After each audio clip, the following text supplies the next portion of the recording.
Hello, I'm DV, your humble GM and player, and today we're going to be playing episode 1 of playing God Apothecary, an Ironsworn adventure. We're going to be using the world that we built in episode 0 and Dag of Elmar, our intrepid alchemist and herbalist that we created in episode 0, or we went over in episode 0. And so what we're going to be getting started with first in our journey here is we're going to open up our story at Dag's grandparents' little farm slash alchemy slash herbalist shop outside of the small settlement of Valemark in the Havens. So if we take a look at the Havens, overall in the world here, it's this part of the Ironlands. I keep trying to say Iron Islands. This is the part of the Ironlands that is considered the Havens. And Valemark is right inside this small vale. And if we zoom in here on the region map, it's right here in this little vale between the mountains and the woods. And the grandparents' home is just right on the outskirts of this home, of this Havens Valemark settlement.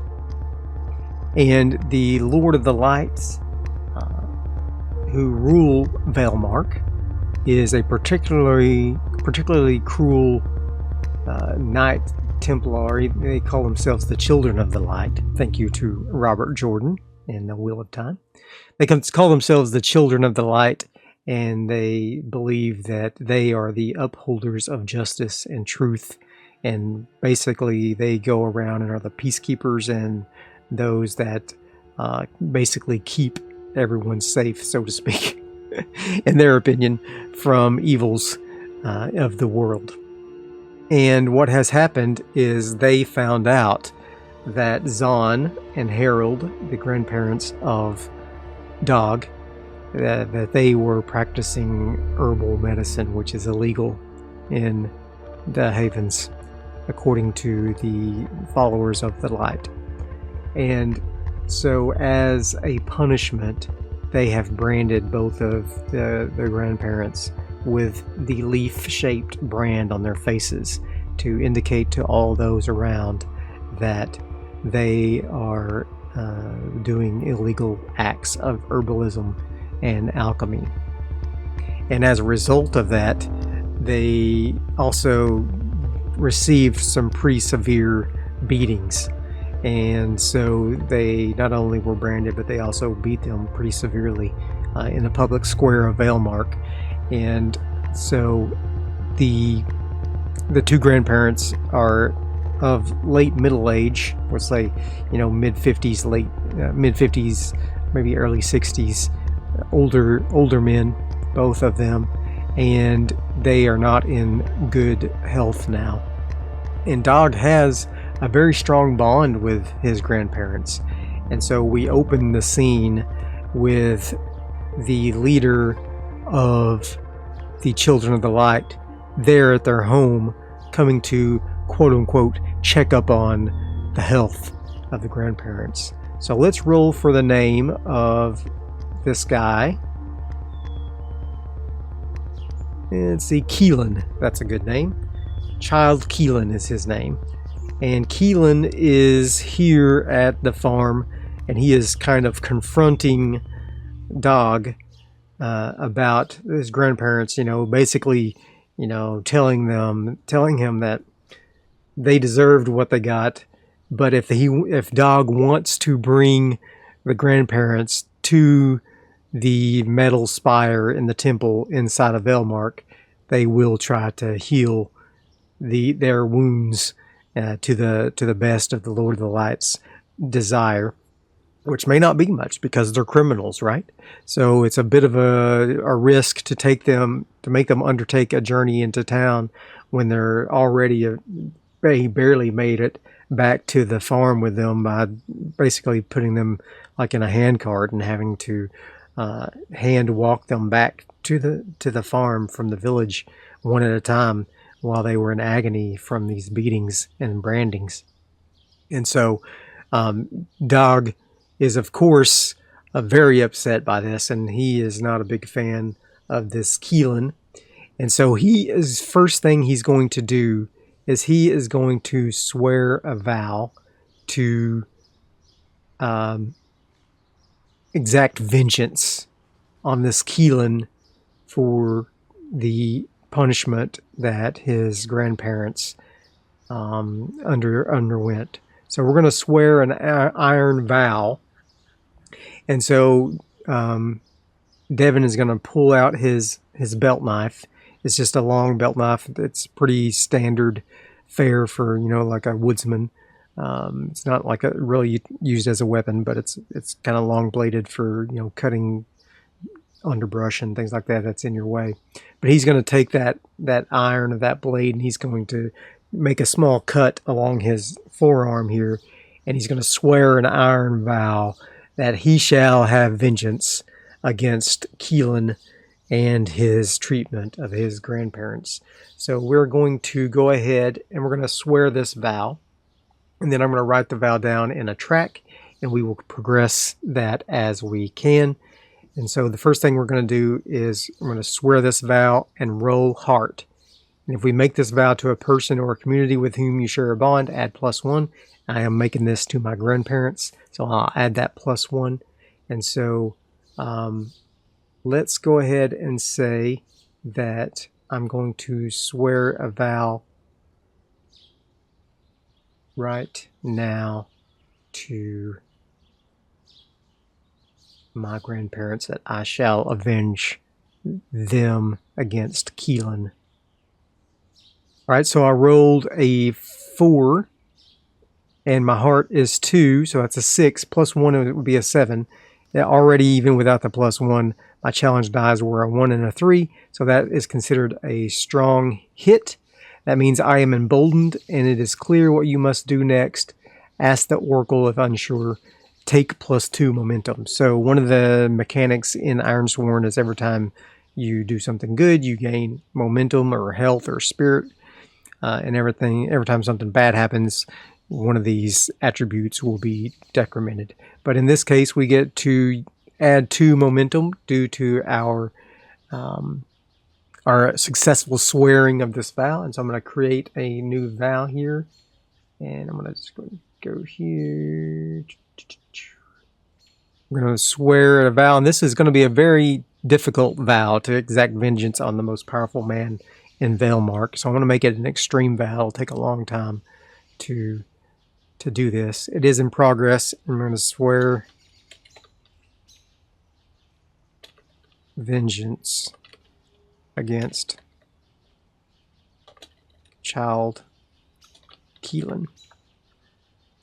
All right, so now I have an extreme vow in progress here, swearing vengeance against Child Keelan. And so what can we do in order to do that? Well, we're going to have to become in a position of power for ourselves. And in order to take care of our grandparents, I need to nurse them back to health. And in order to do that, I need resources. And in order to get resources, I need to continue their work of providing alchemy and herbalism care for those in the village. And so what I'm going to try to do now is we are going to set up shop here in the house of our grandfathers. Keelan, of course, is going to leave and go back to the town. He is satisfied that he has stricken fear into us. Of course, he has only done the complete opposite and only strengthens our resolve. And so the way this is going to work is I'm going to start another quest here. And this quest is going to be treat the sick of the village. And it's going to be, I want to do each character that comes in that needs treatment, I'm going to perform a small quest for. And then we'll go on that quest, and hopefully I'll gain some experience as we complete those quests. And I can use that experience to upgrade my abilities. And then at some point we can pursue our background vow of getting vengeance against Child Keelan. So my adventure begins. All right, so what can we know about Child Keelan? So let's gather some information about old Keelan here. And we are first going to get him a description. He is a proud man. Of course he is. He is the leader, basically, of Valemark. He's kind of like a co-leader with the mystic that is in Valemark. But I'm going to go ahead and we're going to write down some notes here for Child Keelan. I'm just going to make a note that he is a proud man. And then co-leader with mystic. What is the mystic's name? The mystic's name and descriptor. Let's roll for the descriptor. Confused. Interesting. Okay. The description is confused.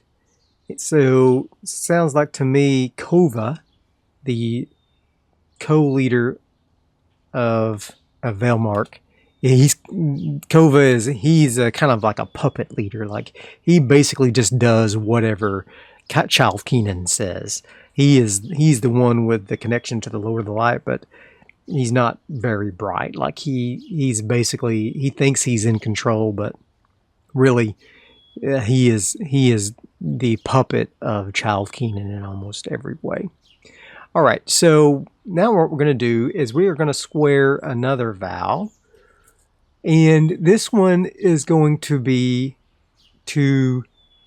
as we get characters coming into our shop, they will come in with an affliction, and then we will roll what the affliction is, and then we will roll what kind of herbs are needed to treat that affliction, and then we'll go on an adventure to gather those herbs and try to heal them from that. And we'll see how it goes. Maybe this won't turn out as fun as that sounds to me, but we'll see.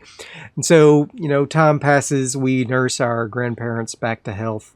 I'm not going to roll for that. We're just going to narrate that over time we nurse them back to health, but they're still weakened by their condition, and so we have to take on the need of running the show, running this alchemy shop. And the way it's going to work for me is anytime we fail in our heal check for one of these patients, that will draw the attention of Child Keelan against us. And so we don't want to be branded and beaten as well. So we'll cross that bridge if it comes to it, but hopefully we can get good hits on our treatments and we won't have to worry about that. So we'll say a little time passes and our first customer comes into the shop. And who is this first customer? Kione. So Kione comes in. What type of character is Kione? What do we know about Kione? Kione is a passive person. Okay. They are a mystic. Oh, interesting. So they are a mystic in Valemark, but they're passive. So they don't really believe in not getting herbal medicine. Like, they know that there's some things that they should just rely on nature to do, and they don't have to rely on the prayers to the Lord of the Light. It's interesting that they are a little bit of a, I don't want to say hypocrite, because I think it's a good thing to be open-minded to other avenues, but in their mind, they're probably a hypocrite for not seeking out treatment from their traditional Lord of the Light paths. So we got Kione, the passive mystic, and what is their goal? What is their goal? Oh, they want to rebel against power. Oh, so maybe we can talk with them if we are able to treat them. Maybe they will help us in our struggles against Child Keelan. That is interesting. They are indifferent towards us at the moment. So we will definitely have to treat them in order to have them join us or help us in some way in our journey against the Child Keelan. So, okay, so what's wrong with Kione, the mystic, the passive mystic? So I have a chart here from Chartopia. It's an excellent place to get some different oracle charts that you might want to roll against. And what I have here is a poison and disease effects table. It's a D20. And I'm going to roll on this table and we'll see what affliction that Kione is suffering from, non-magical. Blurry vision. So they have blurry vision. They're needing help with their blurry vision affliction. Okay? And so what can we do to help them with this blurry vision? Let's roll on the herbs and plants chart here and see what we can use to help them. The herb belan, it's fortifying, and it's a root, and it's in the desert, okay? Well, I don't think there's any desert, so to speak, inside of Ironsworn, so instead of the desert, we'll just say it's in the grasslands part of the havens, and we need to find this belan root to treat their blurry vision. What we're going to do is we are going to go on an adventure. So we're going to undertake a journey, and we're going to travel across hazardous or unfamiliar lands. First, set the rank of your journey. So this is probably, we're going to be in the havens, so it's probably just going to be troublesome, which is a relatively simple journey. And so we need to create a journey here for finding belan for Kione. So I'm going to create a new track, and this one is going to be a journey, and we are going to say it's a troublesome journey, and it is in progress, and we need to gather belan root for Kione. I'm just going to say gather belan root. Gather belan root for treatment of Kione's blurry vision. All right, cool. Fantastic. So we will go on a journey to gather this root.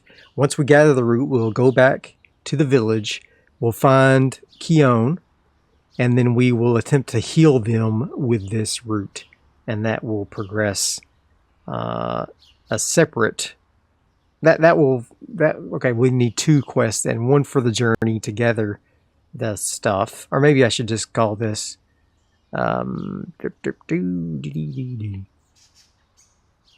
Instead we're gonna say heal Kione blurry vision.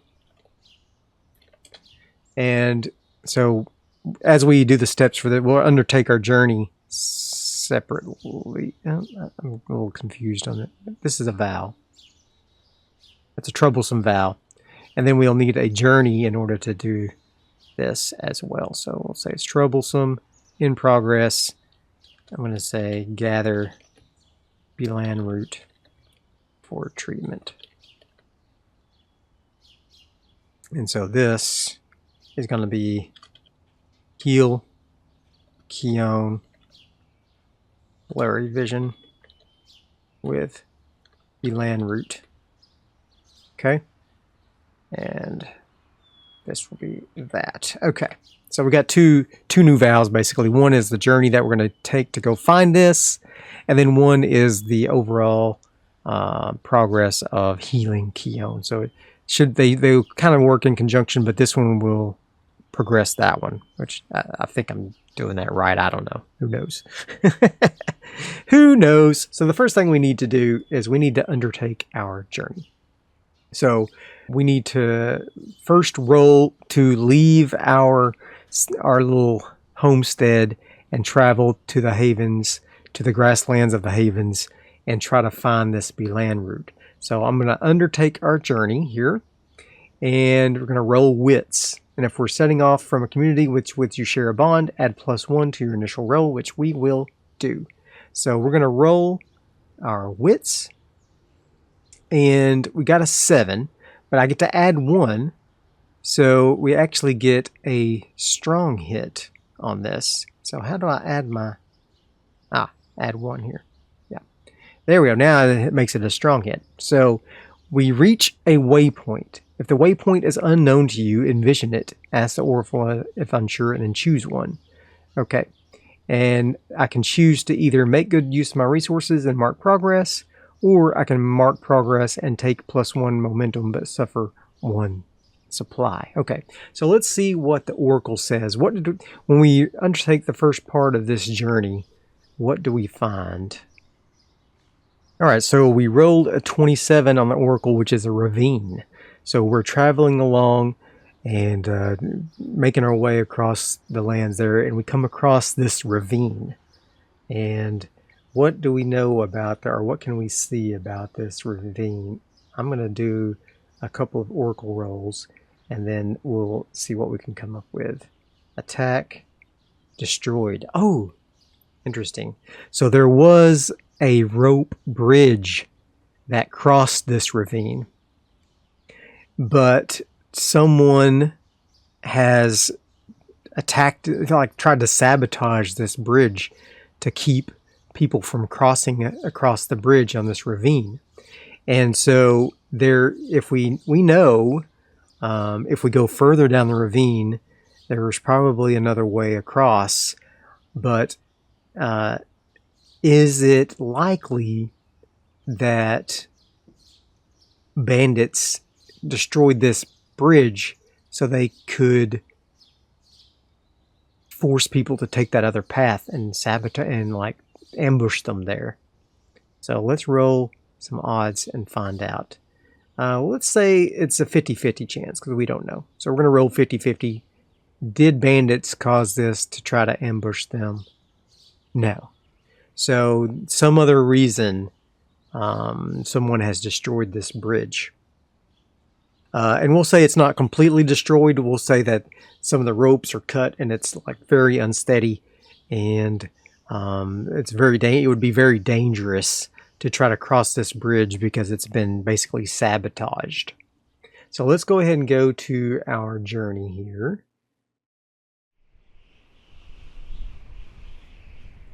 So we did reach a waypoint. Okay. So we're in this gather belan route for treatment. And let's go ahead and mark that. And we'll put that in our journal. And then also we will go to the gather routes for treatment. We know that we were supposed to increase this with a strong hit, which means what? On undertake a journey, on a strong hit, you reach a waypoint. If the waypoint is unknown to you, envision it, which we did. It's this rope bridge. Make good use of your resources. I can mark progress. All right, so mark 1 progress. I could mark progress and take 1 momentum at the cost of 1 supply, but I'm not going to do that. We're just going to mark 1 progress for our journey to gather belan route. Okay. Very good. So that marks 3 boxes for 1 progress there. Okay, fantastic. So what are we going to do from here? The bridge is not completely destroyed. We could try to cross here, or try to find, is there another way up further the ravine? Is there another way across this ravine up further down the path? So we'll say it's likely that there is. Yes. Okay. So we could go on further up the path, or I could just try to forge my way across here. I could just face danger and attempt something risky. Okay. I could roll speed and agility and precision with edge. Yeah, let's do that. Let's live on the edge. We're going to roll edge.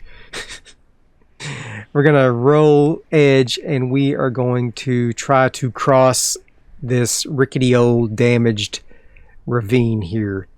And so Dog takes some rope from his pack that he carries with him, and he tries to shore up, the best that he can, the damaged part of the rope bridge that's near the edge there, and it's still very shaky and rickety, but he thinks that perhaps he can go ahead and get across it, and so he is going to face danger and try to cross this bridge. I'm going to use edge for that. So we're going to roll challenge dice. Ooh, and a weak hit. Oh, we got a 10 and a 6, and we rolled a 10. So we could burn some momentum straight away and make that a strong hit. That's one of the things you can do, is you can burn momentum, and it will drop one of the dice basically. But I think you have to have, I think it has to be greater than that dice in order to burn it. So never mind. But we succeed, but face a troublesome cost. Choose one. You're delayed, lose advantage, or face a new danger. Suffer -1 momentum. You're tired or hurt, endure harm. You're dispirited or afraid, endure stress. Or you sacrifice resources, suffer 1 supply. We'll say we suffer 1 supply. We're going to say that as Dog tries to make his way across this bridge, he notices in several places that the ropes are starting to fray more and more as he puts his weight on the bridge. And so as he progresses slowly across this bridge, trying to distribute his weight the best that he can, it gets more and more rickety, and he has to keep shoring it up in places with his rope, and he's getting fewer and fewer pieces of rope left, and so he uses up 1 supply there, and so now he's down to 4 supply. All right, but we did make it across. So I'm going to go ahead and mark that as another victory in our progress on our journey here. So I want to make that a 2. All right, so now we are going to go ahead and make another move here. And how much do we have on this? We've got 3 more. Okay, so let's go ahead. Now that we're across the ravine, we see that we are at the edge of the grasslands. We can go ahead and start looking for this this belan root here. So I can either do a resupply to hunt, forage, or scavenge, or I could do a gather information, where we search for an area, ask questions, conduct an investigation, or follow a track. Okay, so I feel like I could really do either one of those. This one uses wits, and the other one, resupply, also uses wits. So really, let's see either one here. I think we'll use gather information. That kind of makes more sense. Resupplies if we're foraging for supplies, whereas this is more like we're looking for something specific. So we're going to go ahead and roll for that. We are going to gather information now, and we are not in our village any longer, so we can't add our bond to that. So let's go ahead and gather information and try to find this belan root in this grasslands area. Ooh, dang. Not only did we fail, we got a 9 and a 9, which means it's a critical fail. It's a miss with a negative twist. My investigation unearths a dire threat or reveals an unwelcome truth that undermines your quest. Pay the price and look up something on the Trouble Oracle. Holy smokes. Okay.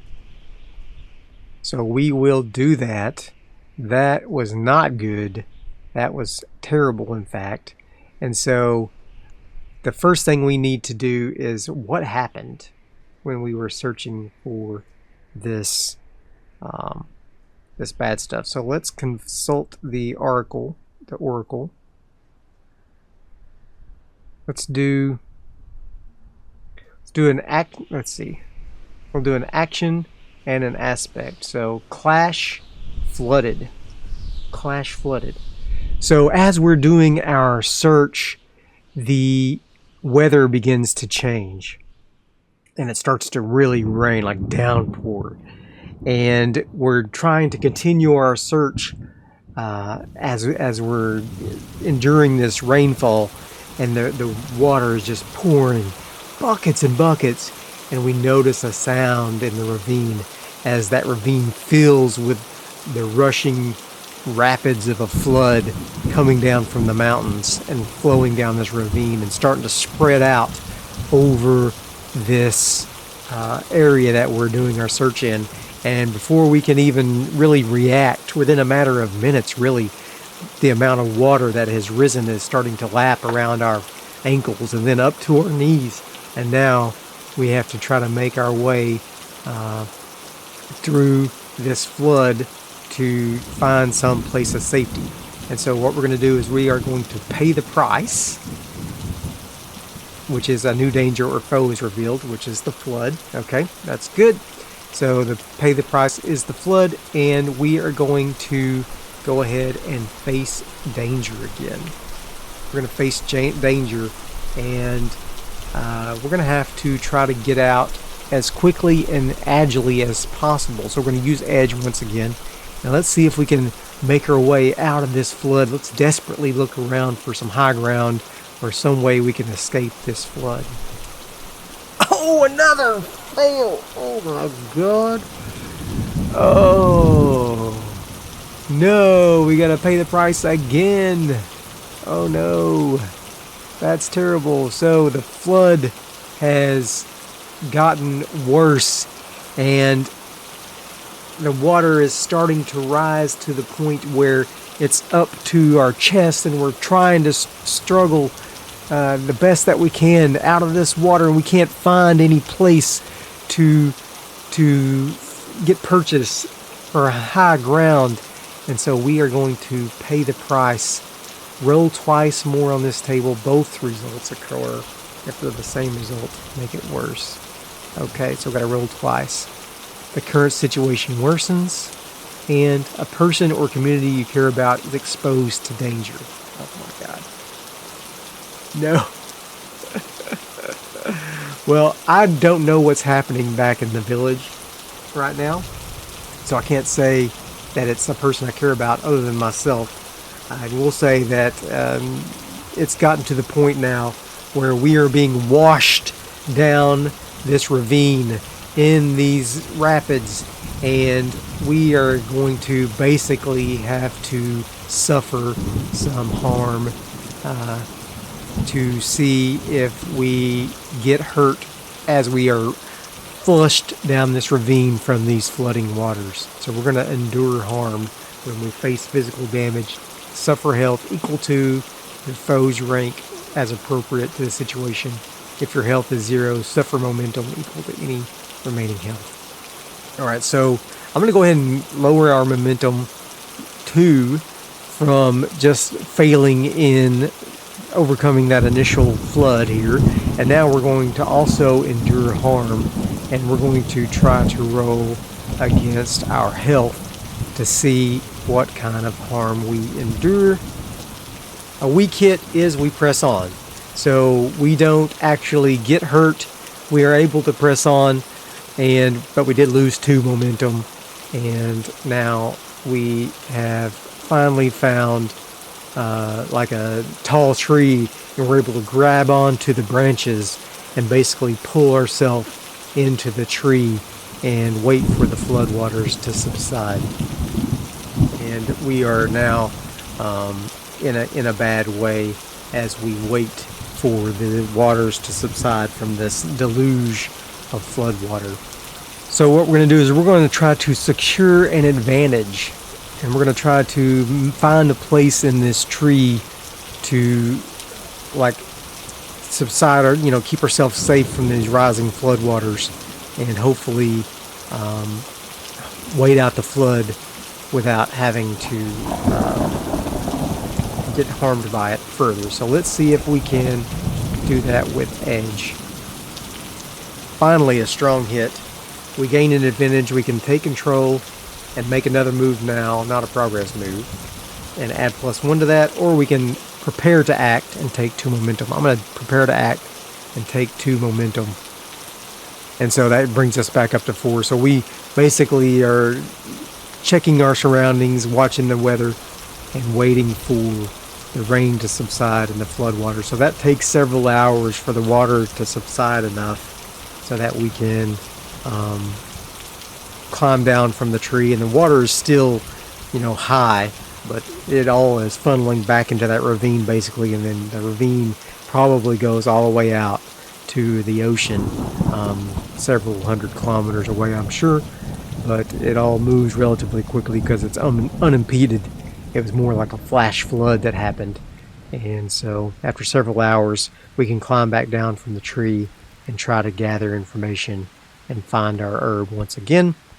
So we're going to roll gather information, and we get a weak hit. The information complicates your quest or introduces a new danger. Envision what you discover and take 1 momentum. So we did get 1 momentum from this weak hit, but what did we discover from this? We're going to roll action and aspect once again. Strengthen, forgotten. Oh, strengthen, forgotten. And then person. So the floodwaters, as we're climbing down, we can see that it has washed away ages of debris that had built up across the cliff face there, and we can see that there are dwellings that have been carved into these cliff face dwellings, probably from one of these old civilizations that were here prior to all of us. So I feel like we should probably go check that out and see if we can find something here to help alleviate some of our. Maybe we can take shelter in there for a little while while the rain continues to subside. So we're going to go ahead and see if we can face danger and climb down to these cliff face dwellings here. So I'm going to roll with edge to face danger. I rolled a 10 against a 6 and a 9. Nice. Got a good strong hit. We're going to take another momentum. So we use what rope we have left and we tie it to a secure place, and we kind of rappel against the surface of this place and take a look inside of these cliff face dwellings. And what do we see in there? Savage. Okay. So the place has been ravaged by the ages of long past. Like it's anything that might have been in here is long now dust. There is no evidence that people have been here in a very, very long time. And so we go ahead and we stay here for a couple more hours until the rain has subsided.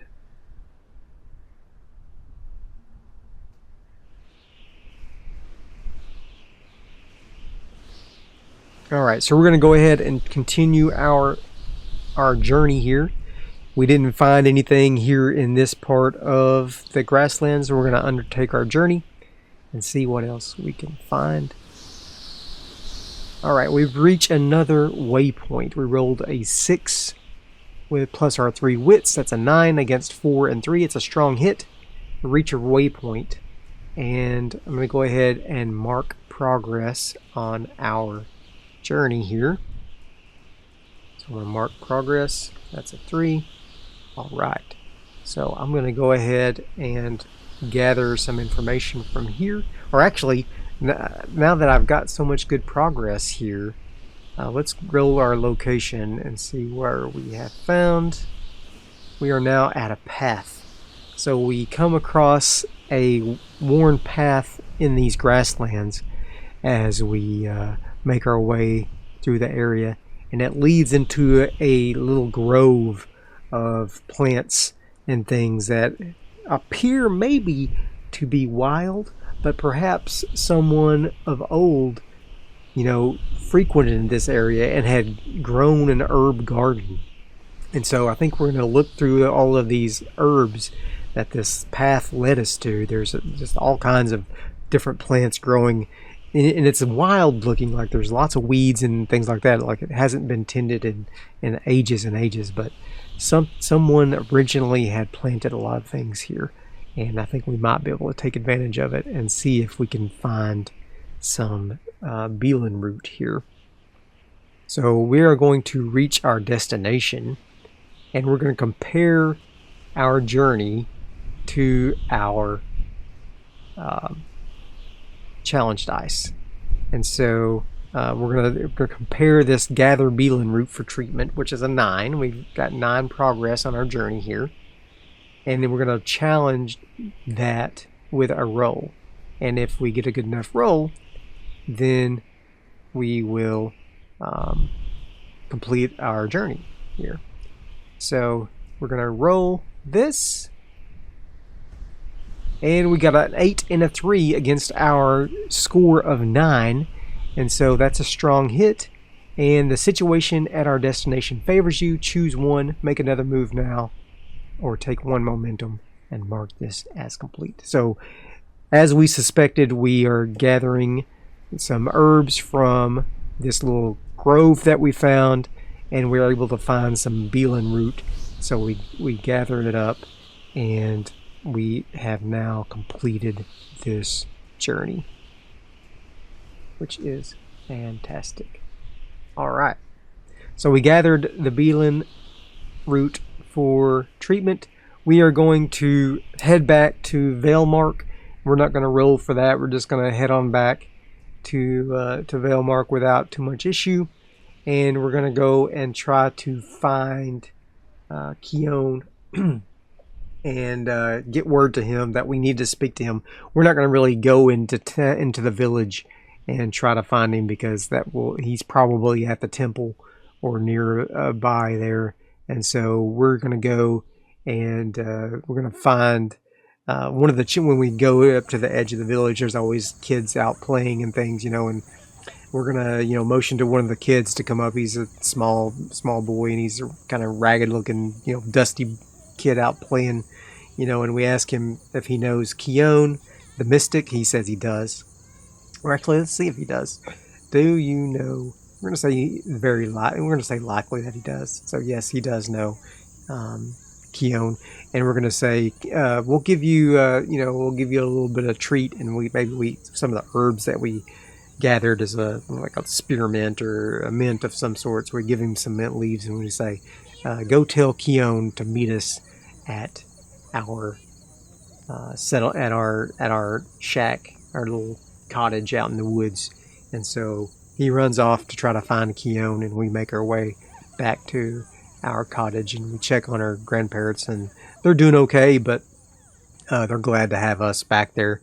And before long, Kione comes back, looking furtively over their shoulder as they pick their way through the woods. We're at the edge of the village there, and kind of in the tree line, and he's making his way to our place as secretive as possible. And we tell him about our journey and how we were able to find the belan root, and now we're going to use it to heal him of his ailment. Okay, so we have to roll wits. If we're mending our own wounds, wits or iron, whichever is lower. Okay, so we're not.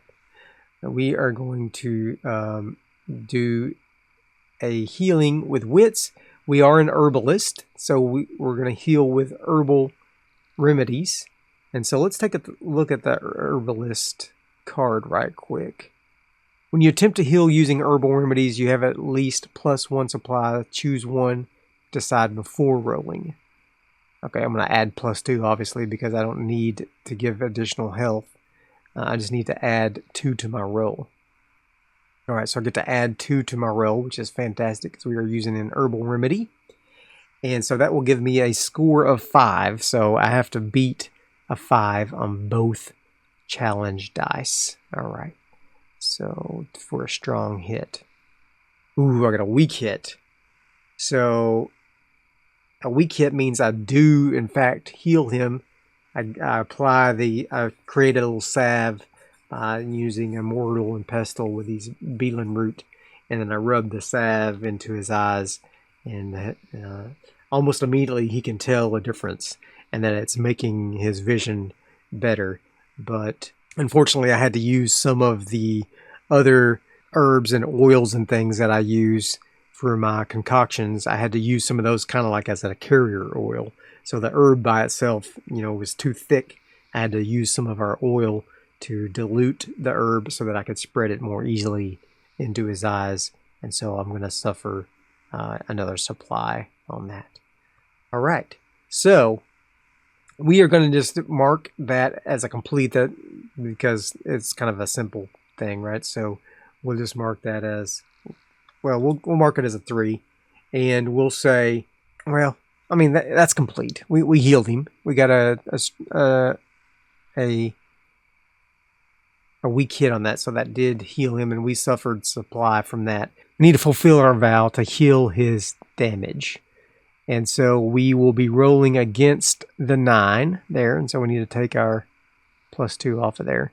We're going to roll against that 9 of our progress on this vow. And what's going to happen is, if we succeed, then, well, let's just roll first and see. We get a strong hit, so our quest is complete. So if it was a troublesome quest, which I think we marked it as troublesome, it will be a 1 experience. We said it was troublesome, yeah. So it's 1 experience, so fantastic. So where is my experience? Zoop.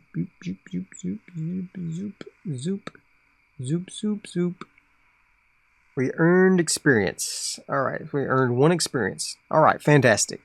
So yeah, to advance, you can spend 3 experience to add a new asset, or 2 experience to upgrade an asset. Okay, so it only costs 2 experience to upgrade an asset. So, all right, so fantastic. That was our first quest completed here. Kione's blurry vision has now been completed, and we gained 1 experience point from going on that journey. And so I hope you have enjoyed this first episode of Ironsworn playing God Apothecary.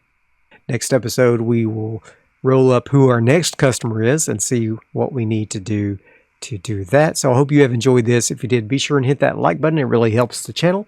And I'll see you guys next time. Bye.